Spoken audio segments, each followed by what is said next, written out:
Welcome to the Signpost Inn podcast. I'm your host, Brandon Booth, and I'm really glad you're here.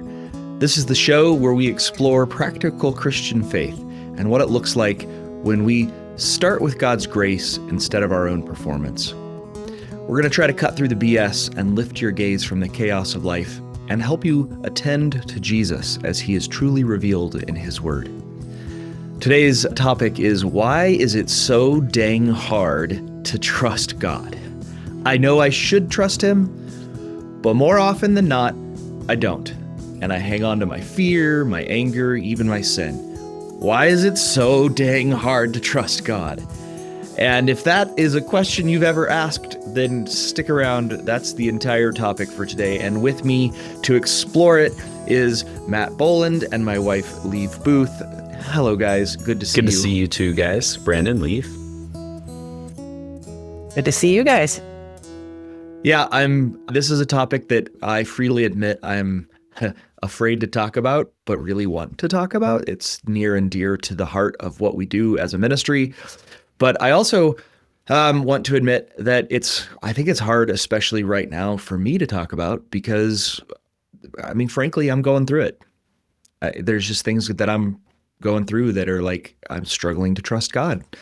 It's also interesting that nearly every conversation I have had over the last month, I would say, with directees, with people in the ministry, they're going through it.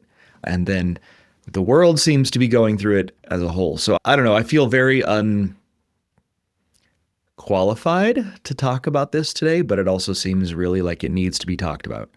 So I don't know if you guys have any introduction to it, because I'm just going to throw the first question out, which is the big one, which is, why is it so dang hard to trust God? And we all understand that I would like to say a different word than dang, right? But I don't want to, because I want to keep our non-explicit... Be able to listen to it while the kids are in the car. But why? Just maybe spitball to start with, guys. What's your experience with it? Why is it so hard to trust God for you? I have 3 reasons that I think it is, but go for it. I'm not going to give reasons. I'm just going to give my physical response to the idea of trust God, right? Like the phrase, just physical responses. So Christianese that there's so much baggage behind even the phrase. So I get this like little bit of skin crawl just with the phrase. And then I get a sort of a little fear response, like a literal tensing and what are you requiring of me? Sort of a defensiveness. So I'm just going to start with that. That's my physical reaction. So I wonder if our listeners kind of have that idea too. If someone says, why is it so hard to trust God? Or do you trust God? Kind of what's the physical reaction first? So that's just kind of just a little background intro into why is it hard to trust God? So you find yourself resisting the language at all. Yeah, I want to go theological on it. Like I want to immediately be like, why are we talking about me and my behavior and, all these things? And what's hard is to say it's valid to look at my response to that because God cares about my response to that, not in a performative way, but because he loves me and he'd like me to chill and let him be who he is. But yeah. Interesting. We probably need to talk more about that. Matt, it's funny that you went to a physical sense of fear or trepidation, because my idea was actually an intellectual fear of I'm afraid to trust God because of what might be the outcome, right? We're giving God permission to do what he wants when we spend most of our lives subconsciously doing only and exclusively what we want, the outcomes that we want to have control. And trusting God means releasing control, and it means giving somebody else permission to choose for our lives, even for our daily experience. I'm going to let God choose my next few hours. Well, can we negotiate? Can we talk about this, God? I would really like my preferences to be what happens today. I don't know, but that's sort of the thing of, I think it's hard to trust God because we're kind of selfish, but at the same time, maybe selfish is a little too harsh. We just prefer things to go the way we want. Yeah. As parents, do you know what I'm talking about, Brandon and Lee? Well, that's exactly, we were talking about it in the car on the way here, Brandon. That's exactly what we were talking about. Yeah, I feel seen. I think that's part of the reason I'm struggling with this topic today. And again, for the record, we chose to do this topic weeks and weeks and weeks ago. We even recorded one and it got messed up and we don't have that recording, which is sad. At the same time, it's like it feels a little bit like God to force me to rethink through this. And it's because of that. Like, I think the last time I was thinking through this topic for a podcast, I was staying pretty light and not cutting through the BS the way that I want to. And today I'm sitting here looking at exactly what you just said, Matt. One of the reasons I'm afraid to trust God is, in some ways, it's actually genuinely scary to trust him because he may do his own thing. Releasing control. This has been coming up a lot lately in a lot of conversations I have. I'll just speak for myself. I want to release control because I want to feel better. But that means I don't actually want to release control. Right? I'll release it, quote unquote, as long as that's the way that it makes me finally feel safe and good. And I'm, okay.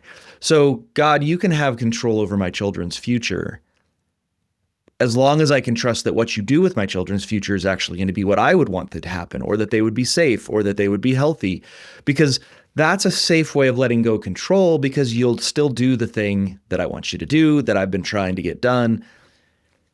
But if releasing control means actually, Lord, have your way with my children's future, and that could mean that you don't want them to be safe. You don't want them to be wealthy. You don't want things to. No, I don't want to. But that's not the deal. Like you said, Matt, that's not the bargain here. Another way we've said it is that I will say, let go control of the outcomes. Lord, you're in charge of this situation. I'm going to let go control of the outcomes. But my understanding is I know what the outcome is supposed to be, and I'm going to handle it as long as I can with everything I can. But then, okay, Lord, I recognize I can't make this precise outcome happen the way I want it to. And with my power, therefore, I shall rely on your divine power to do exactly what I planned. I'll let go of the outcome because only God can achieve my outcome, and there's no difference there. I'm just using God or imagining that I could use God as a tool to accomplish my own plans. It sounds condemning, but it's more funny. I mean, is this the right time to talk about the general picture, Brandon? Okay, so sure. Yeah, another thought that came to mind with me on this one was, I get into a hard moment. We have a bunch of kids, as people probably know, and only got a few of them at home now. And so we're watching them step out into the world, and there are a lot of unknowns right now. We've got some interesting hurdles happening now. And I found myself in a moment, you're kind of going about your day, and you do kind of throw up a prayer every once in a while. And my prayer, and I thought like I was being so faithful. I was like, okay, Lord, your turn. I was like, all right, Lord, your turn. And then I was like, what in the world? Because he wasn't doing things before. It was kind of cute. I had this picture of being a foot soldier in some amazing army. And, I'm this foot soldier, and I'm like doing everything, that I can do to try to make the battle go the way I want. And then me walking up to the general who's like talking with all of his commanders, and I walk up to him and I'm like, all right, General, your turn, buddy. And he's like, I will try to live up to the high bar that you have established. Wow. That metaphor works on so many levels. I love it.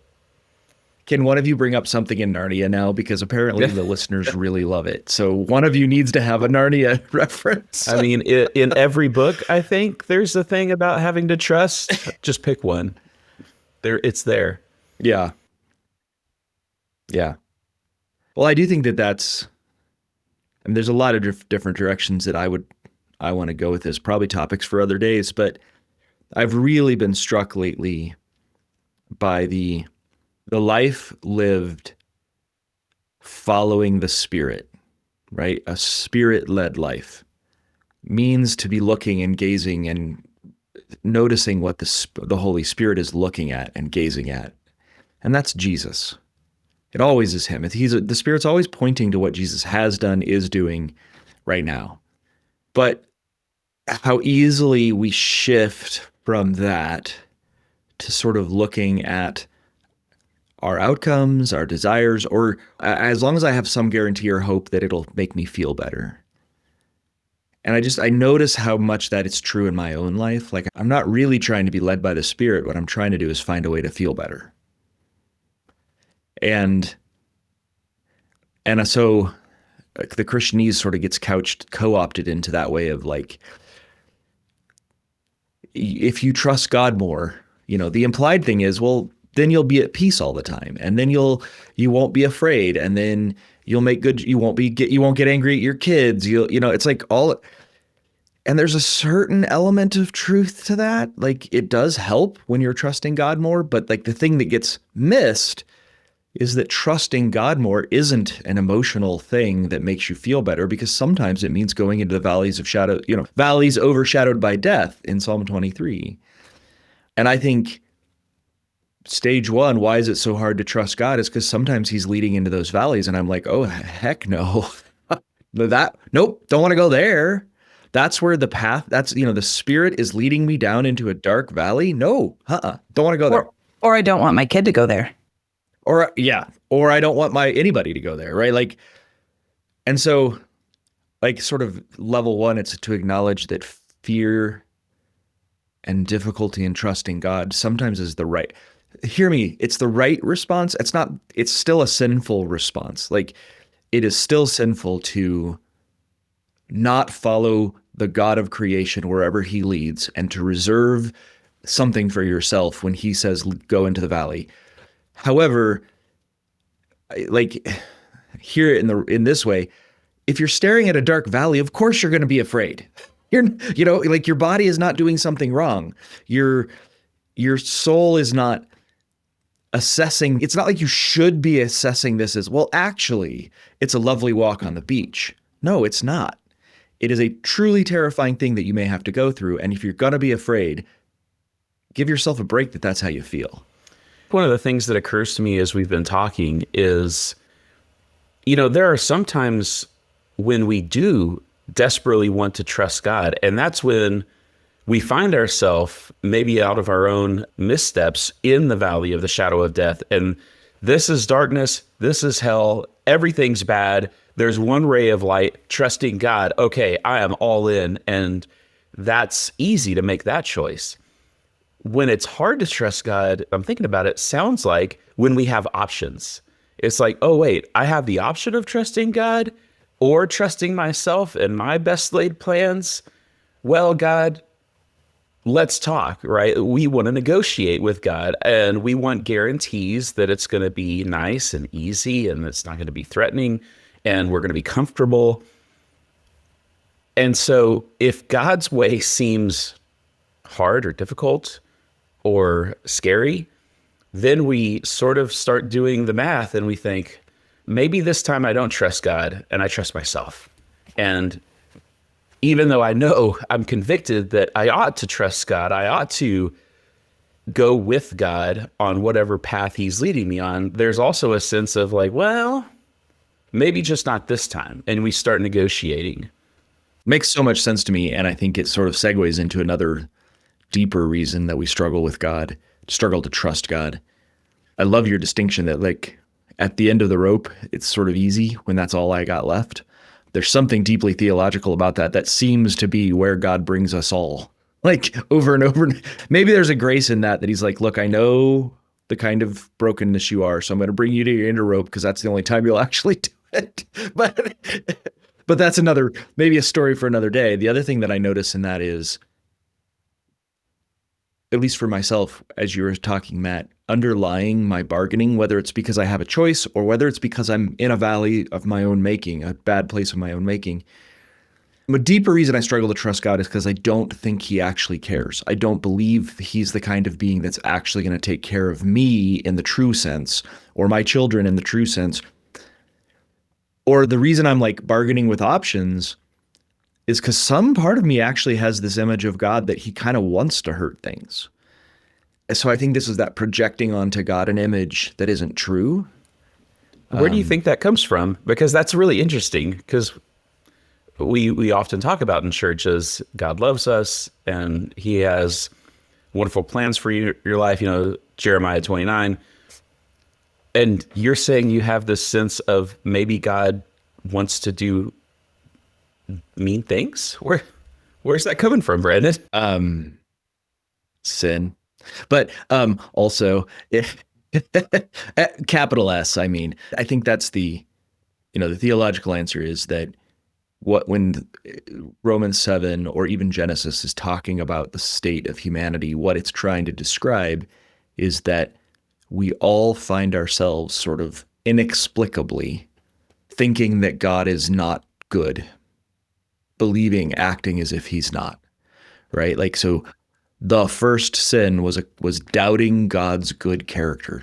Does he really want you to be happy, or is he stopping you from eating this because he knows that if you eat it, you'll be like him, and he doesn't want that. He wants a slave, not a lover. And you're like, so that's the however you interpret that, as it's a perfect description of the state of every one of our souls, that we cannot explain why we feel that way. Then I think it's reinforced. So many of us have experienced love as conditional, right? Most of our loving relationships in our human life actually do carry these conditions because we're sinners. And so when I say God is love, my experience with love has been my parents who didn't love me perfectly and had conditions that I had to meet, but I didn't know. And my experience with love is with my spouse, with whom I struggle sometimes, and therefore I feel like that's one of them. One other reason is that, it's one of the things we've talked about a lot. It's that self-image stuff where I have stories about who I am that are coping mechanisms for this world. And one of my stories about me, this is just me, one of my stories about me is that I don't fit. And that there is something wrong with me such that no one will really allow me to be me. Because if I were really allowed to be me in any space and do what I found interesting and fun, other people find it gross or obnoxious. And I can tell you where that comes from to some extent, but it doesn't matter. Like, doing the psychology on that is helpful, but in this case, it doesn't matter. I am convinced that I don't fit in this world and that I shouldn't be here. And I believe that that's God's judgment. I project that into God. It has the weight of God's voice for me. And I think that's part of it too. So you can imagine, right? So I'm in a valley of the shadow of death, whether that's because of circumstances in the world that happen to my children, or whether that's because I've sinned and brought myself into a terrible place. Well, Christians come along and they're like, well, trust God. He's going to take care of you. He's going to get you through. And I'm like, yeah, but God's not like that. God doesn't think I fit in this world. He doesn't really like me. And his love is like, he wants something. If I trust him, he's going to demand something that's not fair, because that's my experience. Or look, I don't even notice that this is happening. This is implicit. God is the kind of being that actually really enjoys this pain. He thinks I need to have this pain. It may be for my good because suffering helps me, but he really is kind of getting off on making me hurt. It's really hard to trust that kind of guy. And I think, you mentioned the garden and you mentioned the temptation. I think it's worth also pointing out there is a temptation, and some people are more prone to this than others, I think, but there is the temptation that lashes out and says, trust God. He's the one who's done this. Why would I trust the one who's put me in this horrible situation? Why would I trust the one who fill in the blank of whatever kind of suffering we've experienced or loss that we're going through? And there's a sense of, we almost find ourselves in the position of Job where we're saying, I want my day in court with God. He's the one who's done this. And I mean, that's real, especially for people that are actually going through, just like you said, that well-meaning churchgoer who tells somebody who's in the midst of their suffering, just trust God.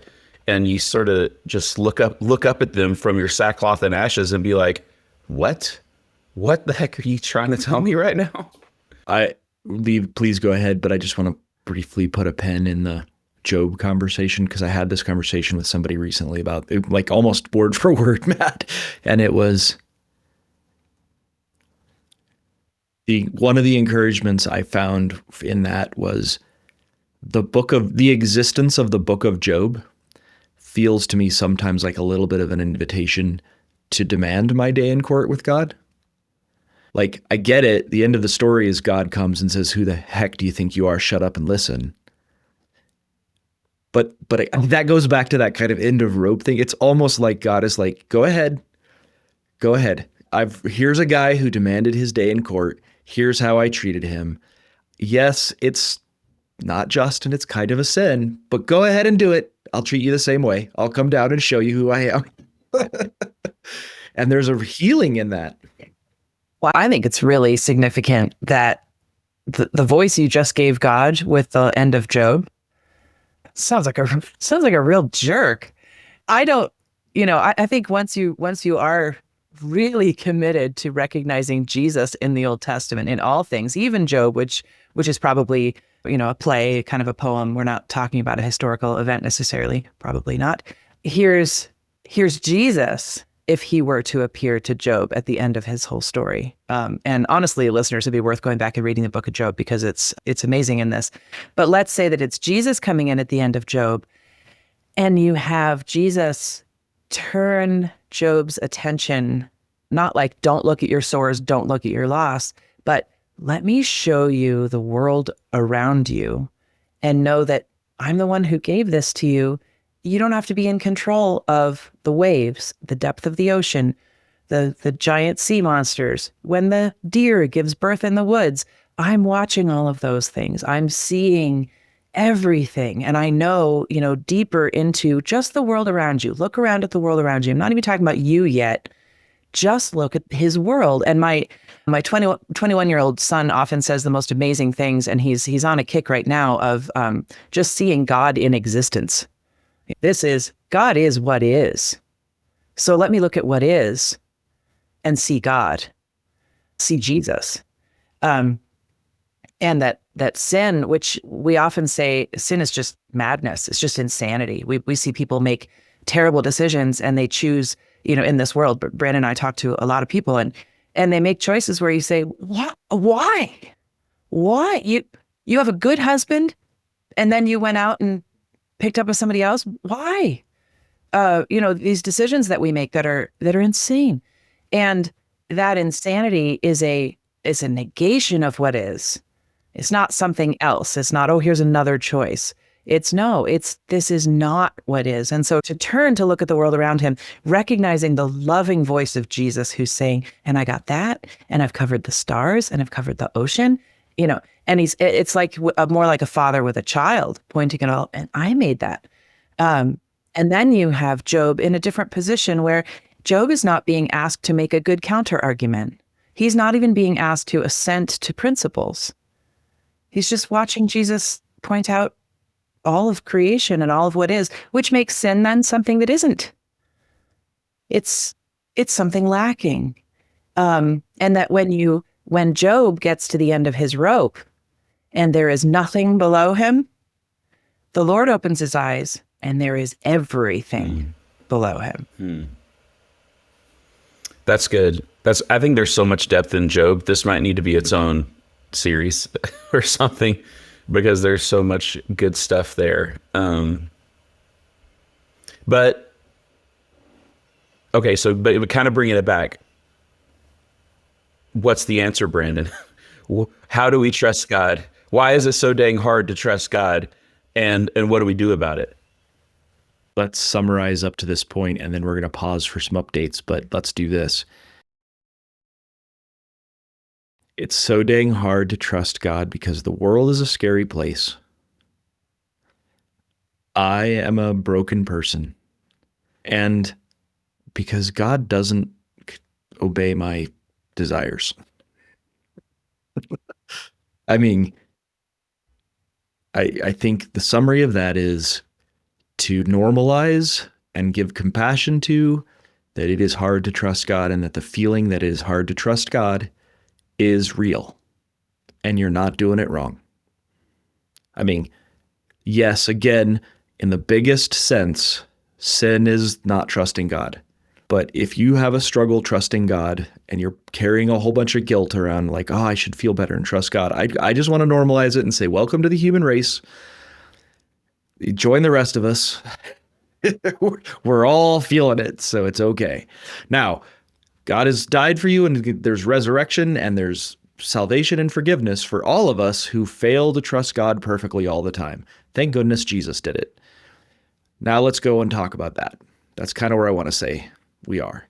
And then the answer, short answer, and then we'll unpack it, is what Lee was talking about there with Job. What needs to shift such that the tone of voice you ascribe to God in the end of Job changes from, hey, you idiot, to a tender, loving, let me show you what's real. And whatever it is that shifts your ability to hear those tones of voice, that's the solution for you. But let's pause there for just a minute, do some updates, do some talking about what's going on at the ministry. I guess, listeners, if you want to skip this, you can. So before you skip it, we have an intensive workshops coming up. Okay, now, hey, let's do updates first. Pause for a minute. Let's come back to just fun. Matt, what's going on in your life? What's maybe something interesting or fun that makes you more than just a voice behind a mic? There's lots of things going on. It's actually been a very busy season lately over the past couple of months, but it's all been good. And luckily I've been able to stay kind of on top of it, so I'm not overwhelmed, which is good. But the fun, interesting, exciting thing that's going on is, for the past, I want to say, month, we've had a family of foxes living in our backyard. And the first time we noticed them, there was just 2. The next night we noticed there were 4. And so Holly's been doing research on the internet. We've concluded that there was a mom and dad. Most foxes tend to mate for life, according to the internet. And they had a set of cubs or kits or kittens or whatever fox babies are. And we didn't see 4 foxes for very long. But then we kept seeing the 2 hanging around, and now we're just down to 1. But it is our favorite thing right now, watching the foxes in the backyard. In fact, the last time we were recording, one of the foxes, it was early morning, and walked right in front of my window, and I nearly lost my mind in the midst of recording. I want credit for keeping myself under composure, because it was so close, and they are so cute, and they just absolutely beautiful animals. Just grace incarnate in this little fluffy cat-like dog thing, just playing in our backyard, and we absolutely love it. And it's been a huge source of joy to watch our little foxes. That is awesome. That is awesome. Apparently, in some places, you can keep a fox as a pet, says Torben, right, Leave? Is it Torben been saying this? Yeah, he's asking for a fox. We're not going to be getting a fox. But apparently they can make very good pets. From what I understand, they're very easily domesticated. You basically just have to be nice to them and feed them, and they will start coming back and being like, oh, you're nice. I like being around you. Have you done that? Have you been feeding them? No, because we want to, there's a sense of ethical responsibility of like, we can't domesticate this fox because we're not actually going to take it into our home, and we don't want it to trust humans and become reliant on humans and then suffer later in its life. So we've just been watching, but and trust me, if I came home with a bag of like dog food or cat food to say, we're keeping it, Holly would immediately be like, oh, thank God. She has to convince herself all the time, we can't have a pet fox. And this is all just her self-talk, trying to talk herself out of how bad we want this to become a permanent resident in our backyard. See, I think of all people in the universe, Holly should own a fox. That I don't think anyone else deserves to. She's so different from everyone in the whole world. She needs a fox as a pet. Absolutely. You might need to do this. And we've often made the joke that, she's blonde and kids just gravitate to her. We've often made the joke that she's a Disney princess, and the only thing missing from her Disney princess persona is an animal companion, right? Because every Disney princess has that's exactly an animal, right? And this could be it. This could be her fox, guys. Definitely.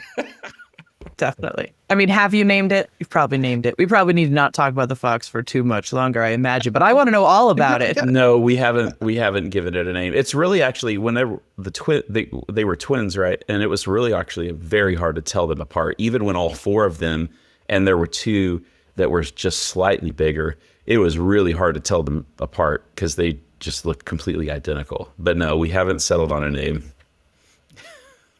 We're trying not to. Contest. What should Matt and Holly name the fox that they are now going to tame and keep in their backyard?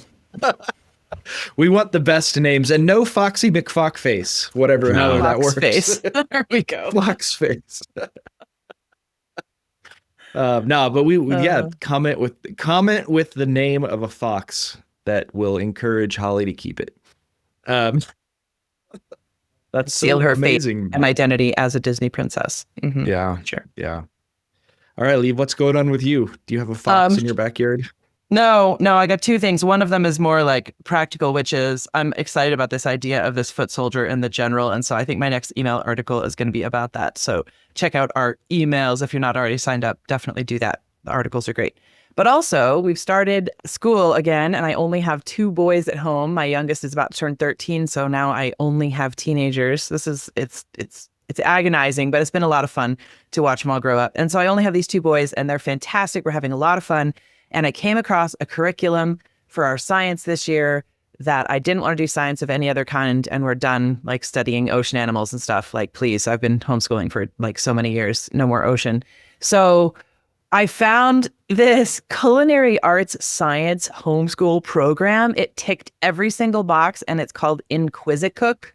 And I'm sure we'll put the link down there so you can check it out. It was not horribly expensive. They did not pay me to say this. It is awesome. It's so fun. Like, it's simple. We're doing 3 lessons a week, but the boys do all the science and molecular biology and stuff behind cooking. And then they get led through all these basics. So now there's like, it's like a 12-week section just on eggs, Whoa. which like the little bit that knows about chefs knows that like that is the most important part of cooking, is to understand the egg and how it gets used in a million different ways.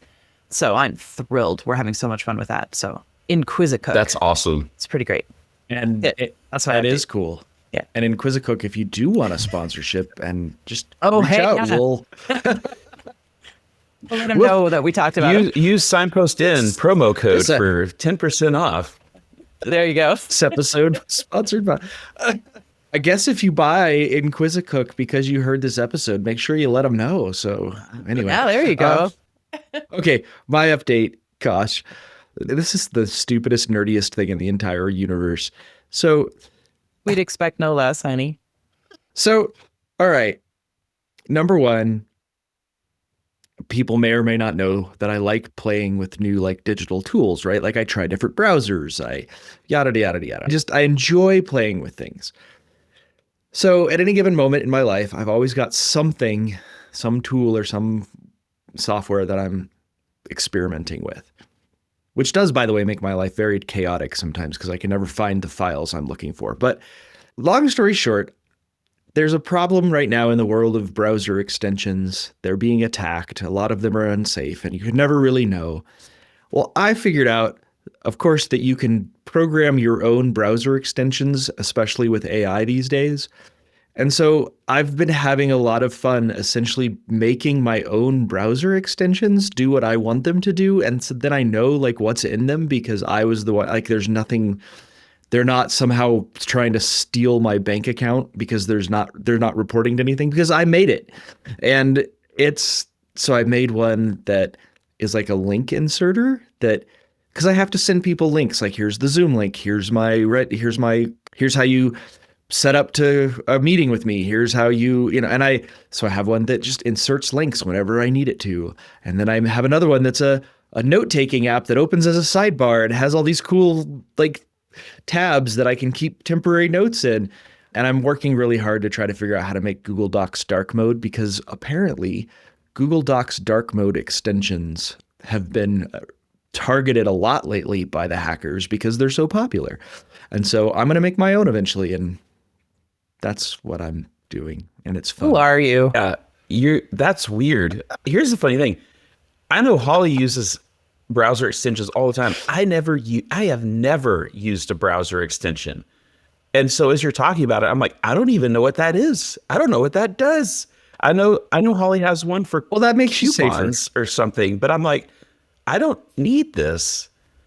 I don't know. Maybe I do need it. Maybe I've just been living under a rock, Brandon, and I have never discovered the world of useful browser extensions. You don't. No, you have not been living under a rock, and you don't need them. But if you want them, it's fun to know that you can kind of make your own now in a few seconds with AI. That's incredible. I mean, you still have to know a little bit of what you're doing, Wow. but it's anyway. Brandon's kind of like theology / tech Batman. Like he's got this toolkit that's like Kierkegaard, browser extensions. Like I don't even know how to put that all together. I need to make a browser extension that like randomly displays Kierkegaard quotes in locations or finds them for me. It has to pop up a Kierkegaard portrait wearing a Batman cowl. Oh yeah. Oh yeah. Oh my gosh. I'm sorry. That's no, we're not going to get on a sidetrack. I'm not going to go to my AI tool and make that right now. We're going to It is. Rein it in. For everyone who signs up for the Signpost In newsletter. You'll get Brandon's Kierkegaard Batman browser. Batman Kierkegaard. Yeah. It's really powerful and got a lot of tools, but it's also constantly depressed. It's Tracks. Oh man. Wow. Every time you open your email, it says, "Oh, the world is a terrible place." Wow. Okay. Let's try to come back to some sort of something here. Hey, all right, listeners, if you're still with us, which I can't imagine why you would be, but if you are still with us, we're going to talk about who Jesus really is now. This is kind of the next step, right? Like if you're struggling to trust God, as I am, and it's mostly because I think we don't know in our hearts who God really is. I think that's the way to say it. Then I think the answer is, I think what the Spirit-led life is, what spirituality is healing that.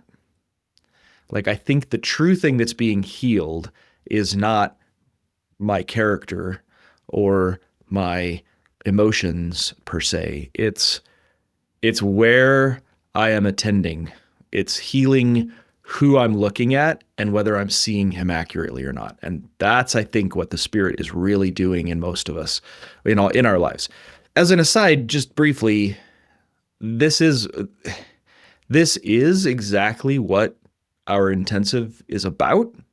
Like when we do there's I don't know when this episode comes out, but if it comes out in October, we have an intensive happening October 2025. We have another one starting in February 26. They're both the same, but this is actually what it's about. It's about healing your vision of God and sustaining your attention on Christ. We're going to talk about it, I think, in a short way here on the podcast. But what I want to point out is something I said right before we went to the break. I want to say that I am discovering, Matt, you had asked, like, well, why is it so hard then? And I was saying, I don't trust God because of what I think he's going to do or what I think he's like.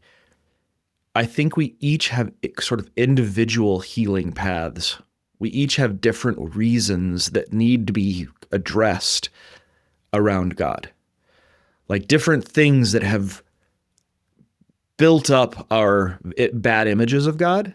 And so those have to be unpacked in different ways. You can't just preach one sermon to everybody and say, here's the one thing you need to do that will solve your problem of seeing God incorrectly.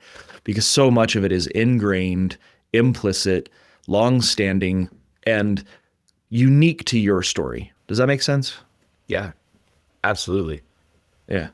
I want to kind of toss it to you in terms of who is Jesus specifically because, like, listeners, I promise this is not just a constant series of pitches, but in the book, right, Not Home Yet, your chapter on the Assyrians, it was helpful, and I think it kind of fits with army imagery. So how is that helpful for you? How is that imagery that you can unpack it helpful for you in your struggle with trusting God? It's a question of why is he doing what he's doing, which is something we can never know, but not completely, because, I mean, for goodness sake, he's God. But we can get more of a sense of why he's doing what he's doing because of who he is and who's acting. So I talk about a bit in Isaiah where, I mean, read the book, but the short version is, and we're coming out with the audiobook soon. So just putting that out there to make it true. Not just a pitch show. Right, not just a pitch show. Yeah, there's a section in Isaiah where God is described as this just terrifying force destroying the Assyrians. And he sweeps in and there's music playing. And I mean, literally, this is what Isaiah is saying, and that he's mowing them down. He's, I mean, slaughtering them, mowing them down. And he doesn't gloss over that. Like, he says it, pretty directly. And so you're watching this and thinking, oh, this is, what people call the angry God of the Old Testament. Oh man, I wish we could just, take a lot of time and dismantle that one. Because yeah, sure, he's angry, but to give away the end of bit that I do there is, if your kid had been kidnapped and was in a basement, I'm going to invite you into that very uncomfortable feeling. How would you feel if you were powerless to do anything about that? And then how would you behave if you had all of the power to go get your kid and beat the crap out of the person who took him? How would you behave? Oh my gosh, there would be a triumphant soundtrack playing, and you would rush in there with all of your might, and you would beat the crap out of the captor, and you would go get your kid.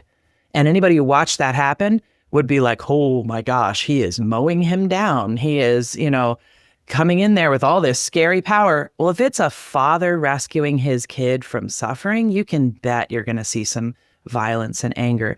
So the whole question is, what side of that equation are you on? And the amazing thing is, the Lord actually makes an appeal to the Assyrians. At another point in Isaiah, he calls Egypt my son, Egypt. And these are also symbolic. Yes, the Assyrians had actually done horrible and rapacious things to the Israelites, truly abominable political crimes.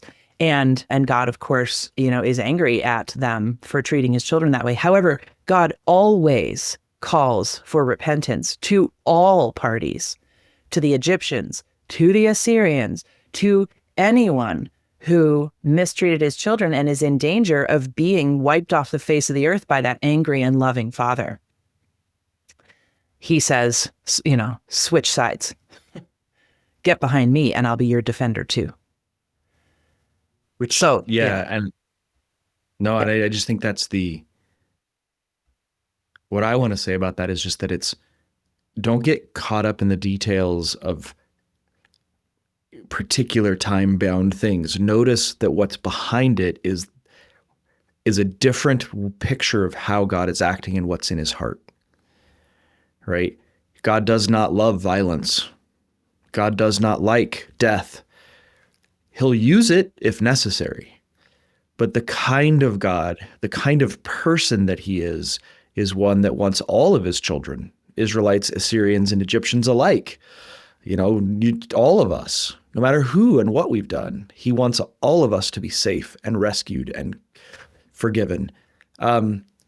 Don't get sidetracked on well, then how come he doesn't do it for me right now? I'm suffering. It's like, well, bear in mind that we are also talking about a transcendent God who sees things that we cannot hope to see and understands why he's allowing things to happen and what the plan is, et cetera, et cetera, et cetera.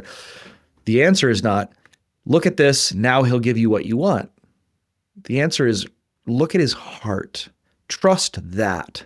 Don't trust the outcomes. Don't trust the things that are happening. Don't trust that you're going to be comfortable in the future. I don't even like to say God will make it work out. Well, he may not in the temporary run. Look at the heart of God and the long run. He is making it work out in the resurrection. That's where trust lies. I don't know if that makes sense. Go ahead. I love the shift in the starting out with the idea of that there's this fear of going to God, of trusting to God, and finding that the solution to resolving that fear is going into the presence of God, leaping into his arms, and finding the compassionate, fatherly, motherly touch. The Psalm 131, weaned child in my mother's arms thing, coming back again, is so great. And I find it's funny how Job keeps coming up, but as we're talking about this, we don't want to talk to the people who are in a position where they're nervous and fearful about trusting God in whatever season it is that they're in. And we don't want to be Job's comforters that just come in and lavish theological brilliance upon the people who are going through this difficult time. What really is needed is a kind of community, I think, and I guess that's kind of the question that is coming up for me for the person. And I mean, we're speaking in hypotheticals, but for the person that's going through a difficult season, finding it hard to trust God, who's the person you can call to just say, I need to talk this out. I need to complain. I need to vent. And I just need somebody who's going to listen and pray with me, and not be one of Job's comforters, but be somebody who's been through it, somebody who will go through it with me, somebody who's in a relationship with me that can be that incarnate grace that Brandon, you always talk about. Who's the incarnate grace object in my life, who's going to display the love and presence of Christ for me as I go through this. Mm-hmm. The principle of that is deep and true and wide and good. We all need other human beings in the body of Christ to be Christ for us so that we can experience him physically and directly, and showing us images and pictures and experiences of what God is really like. I loved it when you said somebody who understands, who's been through it. And I was like, oh, you're talking about Jesus. Oh, wait, no, you're talking about yourself for me sometimes. Oh, wait, you're talking about, you know what I mean? Like, that's where it just gets beautiful, is that it's all of those things. And so the principle is, 100% find the community, find the people that can do that for you. There's always a double-edged sword there of those folks who don't have that community. I mean, obviously we invite you to come talk to us. We'd love to be part of that for you if we can help you.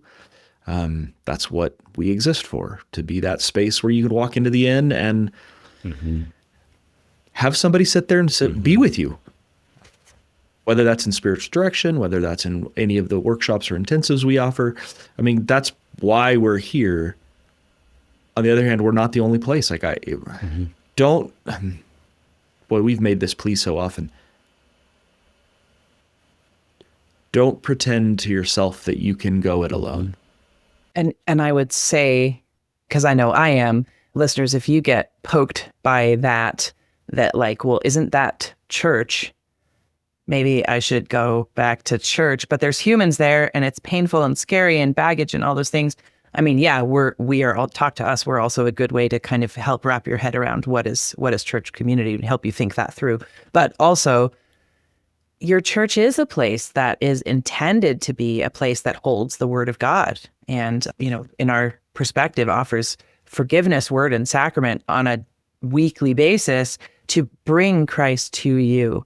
And, that's the ideal. The hard part that keeps us away partially is that it's full of humans. And I think we, as Signpost Inn, we lean right into that. Yep, humans are half terrible. And there's struggle there. They were not going to reflect the love of Christ perfectly by any means, but there is a willingness that does have to, be brave, go back to your church, recognize that Jesus is there for you in his word. And that's hard. Human relationships are hard. That is not an easy answer. And there's such a parallel there, though, Leave. Like, in all of this, what we're saying is, I think, Matt, you said it best, right? The answer to why is it, or the solution to my struggle with trusting God is to go to God. Like, go to him, beat on his door, beat on his chest, ask for what you want. Go just with it. You don't need to change your emotions or your selfishness before you go to him. Actually take those to him and find out what he does with them. You'll learn to trust him because he'll be good. And I think there's a similar thing that happens in human relationships. I admit that often I have slipped into my church is not a good community and I don't have friends there and it's not safe for me. Not because that's true, but because I want it to be true, because I'm scared and don't want to actually have to. I basically want to stay alone. And that's sin, I get it, so there is a kind of go ahead and risk it. Risk having a friend. And you might risk being open with, be wise. Not everybody's safe. I'm not saying that, but go ahead and risk having a friend. Can we offer though a little bit for people, even though this is a one-way communication, and if you're listening to this, what we're right now saying is be a part of a conversation. Don't just listen to podcasts. At the same time, I also want to say, I want to offer you a picture of Jesus, a picture of God that might counteract some of the negative pictures that we carry with us. And to get that picture means what you need to do is think about the story of Jesus, not individual passages in the Gospels. Think about the transcendent God of the end of Job, not being satisfied with just pointing your attention to how he's the architect of the universe, but longing to become close to you and desperately wanting, loving to become a human being so he can touch you and you can touch him. And then in that space, taking the suffering into his own life. Like the story of Jesus from incarnation to death and resurrection is not just a story of here's how we solved the sins problem. See, you're forgiven. Isn't that great? It's actually the story of a character, of a heart father, of a heart of the transcendent God that isn't going to leave anything up to you, that can't just wait. He's desperate to get into this mess and fix it. He's like, that's the story. And I think then you can read passages, even difficult passages, and hear a tone of voice change. It's like the heart, and the practice, let's talk spiritual practices. The practice is reading scriptures with intentionally a tone of voice change. If I know that God is the kind of God who not desperately, I don't know, I have the right words for it. If the heart of God is he cannot leave us alone, he must come and rescue us. He must dry our tears. Driving force behind him is to come and make it better, even though he's also wise and he knows that he can't just cut short all the suffering. But that's his heart. Then you can start to hear tones of voice changing. And that's a practice. Like read the hard passages with that heart behind it and see what the tone of voice is. And here's another invitation on that practice, very, very practical, is read a different translation. If you can, pick up a different copy of the Bible. There's a lot of baggage that comes even with the physical Bible that you hold. It might have connections for you as an object that don't work for you. So I would encourage that. We like the CSB, right, Brandon? I do. I like the CSB. It just I like speaks it for to my language. Yeah, I like it for the Psalms. But yeah, pick up a different copy, a different translation. Yeah, let it speak to you afresh. That's good. Yeah. Yeah. And also just know that it's okay that it's hard. Like there's not one insight or, one tool or one practice that's going to change this. I'm really appreciating the long, slow growth, that the way I heard God's voice 20 years ago is very different than the way I hear him now. And, I can almost make it look easy, quote unquote. Like, I can hear the tone of voice where God is loving and kind, and I can read those scary passages. I recently just did this with our pastors on sabbatical, and I had the opportunity to preach a sermon, which doesn't happen very often in a Lutheran church, that a lay person gets to preach a sermon. And I happened to be the reading for the Sunday was the hard reading in Luke 14 at the end, where Jesus is like, unless you hate your father and mother, unless you give up everything, you cannot be my disciple. And I was so excited to be able to have that passage as the one to preach on, because for me, it was immediately obvious that this is a gospel passage. I mean, it's not technically. It's Jesus literally saying, unless you hate your father and mother, unless you give up all your possessions, you can't be my disciple. Unless you're willing to carry a cross and die, which is what he's on his way to do, you can't be my disciple. But because I have practiced and learned to, over years, to let Jesus's voice, his heart is not to get people away from him. I cannot hear that passage as Jesus being angry. What I hear it as is Jesus saying, look, this is what I'm doing. I've left father and mother. I've forsaken all my possessions. I'm going to carry my cross because you won't, and you can't. And so he's got another method thing going on here. The thing that he's got going on here is he's saying, look, this is what I do. Do you really want to come along with me and do it? You can't be my disciple unless you do it, because this is what I'm going to do. And at the same time, he knows exactly what all of us are going to do. We're all going to be like, nah. Give up everything? No. Die? No. And he goes, I know. But you would never know that if you didn't know the heart of Jesus. And then I can prove it to you from scripture, because the very next chapter in Luke is him over and over. It's that the very next chapter in Luke is the three great parables.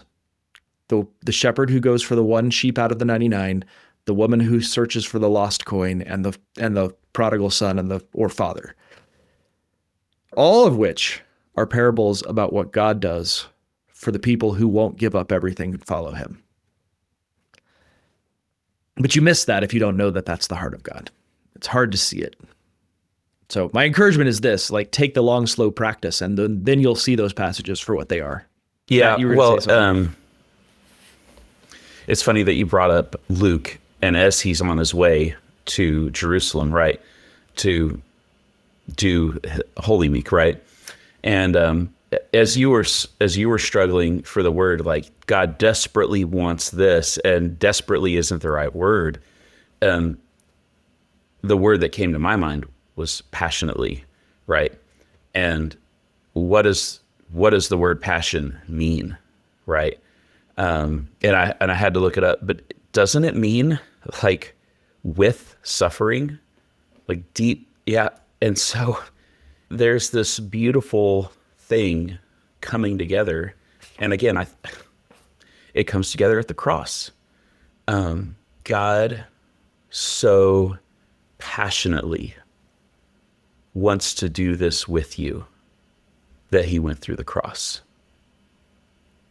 He so passionately wants you to trust him and to walk this road he's called you to with you. And he wants that. He wanted that so bad, he endured the cross. And I think that's the gospel. Yeah. God loves us. God loves you so much that it hurts. Passion is that intensity of feeling so bad that it almost hurts. Or maybe it does, and then suffers. That reminds me of compassion. The Greek word for compassion is a compulsion from the gut to help. And that I can't help but add in the nuance in passion of passivity, that he becomes the object of the same same suffering caused by big S sin and our little s sins as well. He absorbs all of those things. He becomes the passive recipient of that judgment and then destroys all of that, rising triumphant and death for us. And I think that the passive and powerful God, I think I can trust him to be able to handle this next, whatever it is that I'm looking at, whether it's my kids or scary things, big suffering in the world right now. And he has absorbed the brunt of all of that. And I think we can trust him to do what he's going to do. Amen. See this, and we'll end with this, but this is the Spirit-led life. This is what it means to live a spiritual life. Meditate on the passion of Christ, says people. Like this is like, we have time set aside specifically in the church year for doing that. But meditate on the passion of Christ, and let's expand that to his feeling for you, his love, his heart, including his death and resurrection, all the things. Churn it over in your brain. Whatever is true, whatever is lovely, whatever is pure, whatever is honorable, says Paul, meditate on these things. Think on these things. When I meditate on the passion of Christ, the goal is not to remember that you're a sinner. Stop.